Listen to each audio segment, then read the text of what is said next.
कल से आपके डेलीगेशन के लोग अनेक मीटिंगों में व्यस्त रहे हैं और बहुत सारे आउटकम के साथ आज हमारी ये समिट आगे बढ़ रही है। एक्सेलेंसी, आपकी यात्रा बहुत ही ऐतिहासिक है।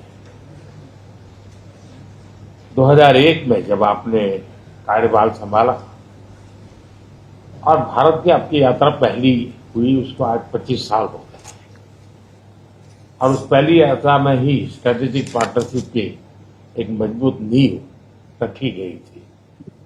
मेरे लिए पर्सनली भी खुशी की बात है कि आपके साथ मेरे परिचय को और संबंधों को उसको भी 25 साल हो गए हैं। एक्सेलेंसी, मैं मानता हूं कि ये जो 2001 में आपने जो भूमिका अदा की, एक विजनरी लीडर कैसे सोचता है, कहां से शुरू करता है और संबंधों को कहां तक पहुंचा सकता है, इसका एक उत्तम उदाहरण भारत रशिया के संबंध है। एक्सेलेंसी, यूक्रेन के संकट के बाद हमारी लगातार चर्चा होती रही है। आपने भी समय समय पर एक सच्चे मित्र के रूप में हमें सभी चीजों से अवगत कराया है।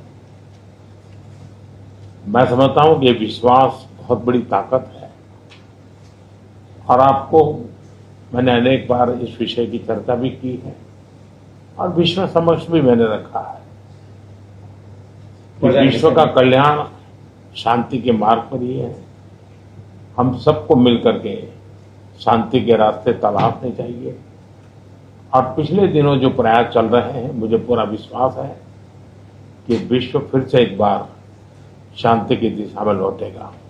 एक्सेलेंसी, पिछले दिनों विश्व समुदाय के सभी नेताओं से जब भी मेरी बात हुई और उन्होंने जब विस्तार से मेरे चर्चा की, मैंने हमेशा कहा है कि भारत न्यूट्रल नहीं है, भारत का पक्ष है और वो पक्ष शांति का है। हम शांति के हर प्रयासों का समर्थन करते हैं और हम शांति के हर प्रयासों के साथ कंधे से कंधा मिला करके खड़े हैं।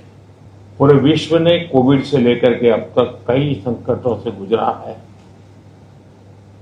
हम आशा करते हैं कि बहुत ही जल्द विश्व को चिंताओं से मुक्ति मिलेगी और एक सही दिशा में प्रगति के राह पर विश्व समुदाय को एक नई आशा पैदा होगी।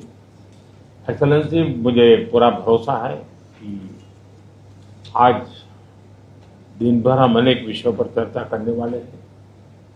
भारत और रशिया के आर्थिक संबंधों का अधिक विस्तार हो, हम नई नई ऊंचाइयों को प्राप्त करें, ऐसे बहुत ही आशावादी आउटकम के साथ हम हमारी इस मीटिंग को आगे बढ़ाएंगे, ये मेरा पूरा विश्वास है। माय फ्रेंड, मैं फिर से एक बार आपका फिर से बहुत बहुत स्वागत करता हूं